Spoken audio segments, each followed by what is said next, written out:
morning. And we have joining us virtually Otumba Segun Sowunmi, who is a spokesperson of the People's Democratic Party. I mean, a PDP chieftain himself. So great to be able to join him on the conversation this morning. Good morning, Otumba Sowunmi. Good to have you on Rise and Shine. Good morning, sir. How are you guys doing? Hello, good morning. Good morning. How are you guys? How are you? Very fine, thank you, Otumba. Good to have you on the show. It's always a pleasure anytime. I know you are in the city of Uyo. How are you enjoying Uyo already? Have you had Afang this morning? Uyo is the reason why I believe that the Africans can look after themselves in a sustainable manner in development. Every time I come to Uyo, I am in the happiest place I can possibly be in the world. Wow. So glad to hear that. Good morning. Good to have you come to Akwa Ibom. I'm looking forward to you telling us your experience and fishing. I will. I don't know if you've had it so far. Well, this is not my first time in Uyo. I mean, my name is an informal ambassador, so you should know that I must be partly BBO to have that kind of name. I'll tell you what the story is, my Uyo story. My Uyo story is that I know how the people and the place was before 99, and I know how the people and the place is today. I give great kudos to the founding fathers, especially Obongata, who did the planning, but I give the biggest accolade to His Excellency, the Senate President, Godswill Akpabio, in his tenure as governor. I am so happy with the level of work. I'm excited at how he drew the vision, and I like the fact that at some point in time we did a Dakada, which now made the people of Uyo, Akwa Ibom in general, to now become egalitarian and able to hold their own in the midst of anybody in the country and in the world. So every time I come here, I find it in one of the cleanest cities, one of the most organized, and one of the most purposeful in terms of its development. So when I tell you, Uyo is the place that gives me reason to believe that the Africans can look after themselves, I kid you not.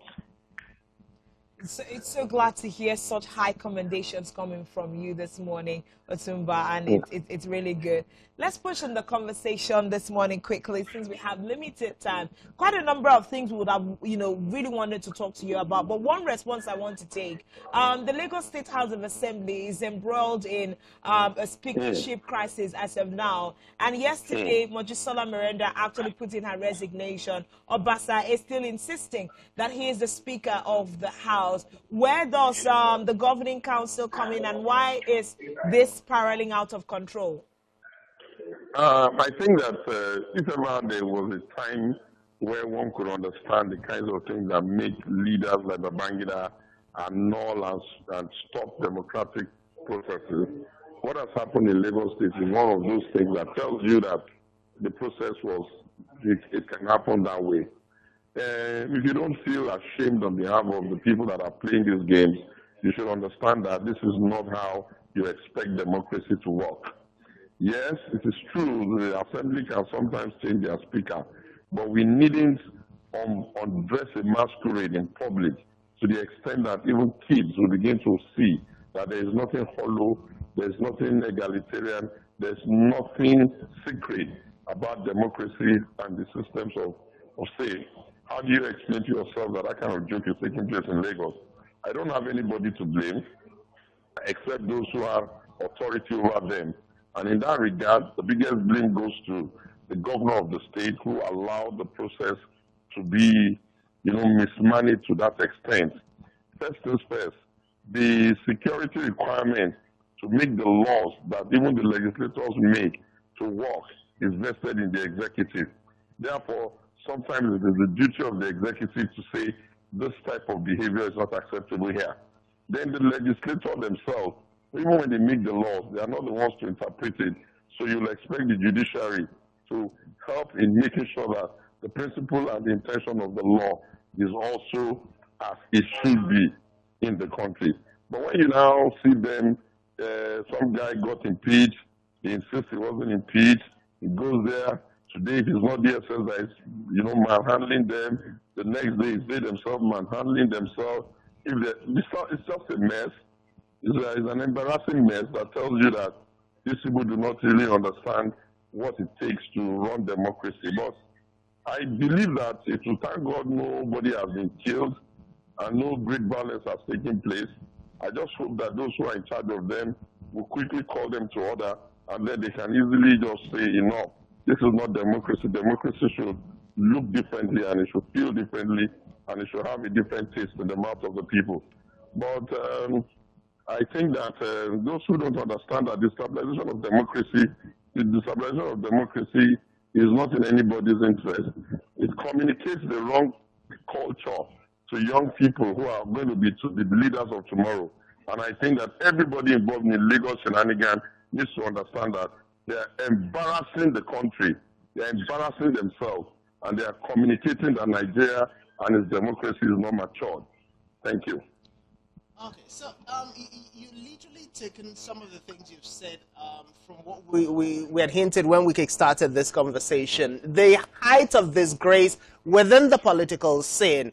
I mean, just when Nigerians had begun to believe that we had gone past the era of our National Assembly members fighting on the floor of the House on live TV, we are seeing this playing out at the Lagos State House of Assembly, which is further boosting the fact that we are not even ready as a country to practice democracy within the tenets of democracy. But let's look at how this would impact on the politics and the development of Lagos State, because you're looking at the State House. 2025 is just starting. Yes, fair and fair, the budget have been signed and extended to by the governor, but we still need the collaboration, we still need the functionality of the State House for laws to be made, for other activities of the government to even function. Before now, we've seen different interest groups reaching out and calling on President Bola Ahmed Tinubu to come help resolve the issue. As a former Lagos State, governor himself, but we've seen another faction still out of Lagos saying, look, the president has a lot on his plate, and so the Lagos State governor should be able to solve this matter. If this continues to progress, what is the state? What do you perceive happening to governance and politics in Lagos? I think one of the major challenges of our type of democracy is that we blame the number one citizen of the country for everything. If people can't eat, they blame the president. If people don't have water to drink, they blame the president. If their legislators are misbehaving, 1 out of 36, they blame the president. If the president is mistakenly tangentially related to an environment, they blame him. I do not share that type of behavior. Whatever the rumor may be, I think events must be situated within the catchment area of those who have authority over that space. For the security of the place is the business of the governor, Babajide Sanwo-Olu. For the management of an independent organ, which is called the judiciary, the legislator, the blame is on the clerk of the house and those who have been managing them for some time.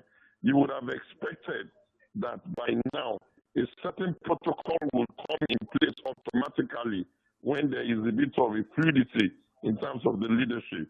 What is in the playbook of the management of the National Assembly relative to the clerk and the administrative officers as it concerns what must happen when this type of thing happens?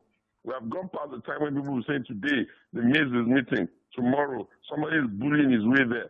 How did the security of the National Assembly, of the State Assembly, get porous to such a point that it can even be conceived in the mind of any member that, notwithstanding what everybody has seen, somebody can just walk in there and do whatever he likes? And those who provide overall security for them, the police and the DSS, must understand their duty is to the interpretation and the extant provisions of the law and the rules of the house, not to the answer to the whim and caprices of people. But they make us believe that those of us who ask or demand that better is possible here, as though maybe we're living in cuckoo land. We're not living in dreamland. We're just saying that as we progress, after 25, 26 years of democracy, there are certain attitude, culture, behavior that should have been dropped. The characterization of Lagos as a place of disorganized thuggery and unmanaged, indecorous attitude has to stop. And so the president If he's not upset by this, then I marvel what he considers to mean the role of a president. Any leader would be upset at the kind of thing going on around Lagos. It's a failure of the leadership of their so-called GAC. It's a failure of leadership of the independence of the legislature themselves. It's a failure of leadership and the firmness which a leader takes charge of an environment by their governor. But you know, there has not been suspicion that Lagos State they've never had governors. All they've had is class captains being managed by an overbearing headmaster. Now, one of the key issues that I keep having is, what does party constitution say about this? Because it looks like a lot of our democratic issues stem from the fact that our political parties do not have strong binding constitutions, and also elements within these parties that are able to adequately enforce what the constitution says. Because if there is an order in the State House of Assembly that determines what happens after a speaker has been impeached, should this drama be playing out this much? So the question of intra-party constitutions. Well, I think that you have to understand that the relationship between the party and the government is a very, delicate one. Up to the extent that you are producing candidates, you are running primaries, you are doing the campaigns, you are managing the principles of the ideology and, if you like, the manifesto of parties. That's the part of party. Once government is formed, either at the legislature or at the executive, that then means that the party now begins to play in the background. And because the way it is imagined, the legislature is like an independent arm of government itself. They have their own self-regulating rules that manages their affairs. So when you see this, you know that it's down to lack of maturity of the whole process and unnecessary evaluation of what the role of primus inter pares, first among equal, that makes you become the speaker. Nobody was elected as a speaker. Everybody was elected as a legislator in this particular case. And those who will now become speakers are those that their colleagues on their own freely gave their authority. So I think all said and done, we'll still have to say it's one of our evolutionary challenges and it's a work in progress. And hopefully, with time, people will become better able to understand that the first question you must ask yourself at all times is that this which I'm about to do, is it of good cheer? Does it meet the interest of everybody? Does it represent the directive principle of who we are, what we are, and how we want to be perceived? And then, is it against the law? And is it for the general good of the people? Once you can live your life by those small prisons, you will find out that almost all the time, you'll be okay.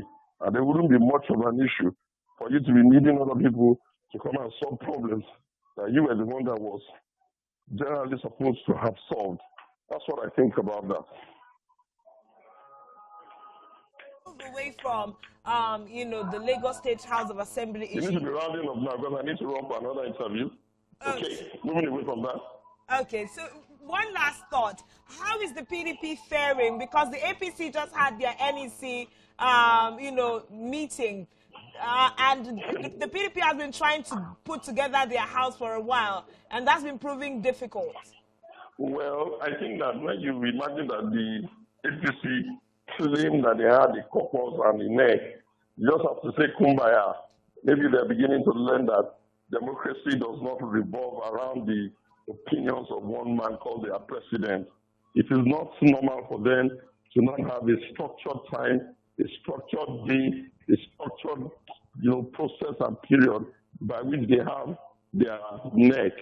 They've had one now. The last time they had anything that resembled the neck must have been so far away that you didn't even remember that they had such an organization. So let's hope that they didn't go there to deceive themselves.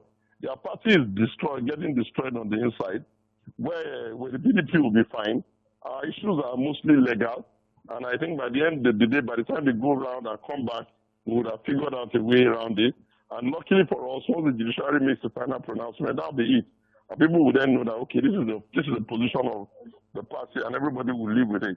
I think for the PDP, what we need to know is that we have built resilience over time, and we have shown that we're a party that will do primary, somebody will emerge and will run campaign, and hopefully the Nigerian people will be able to make up their mind that at every point in time, notwithstanding our struggle, we always mean well, and we do well by the people. So far, so good. There's 2 more years before people start to have to pick candidates.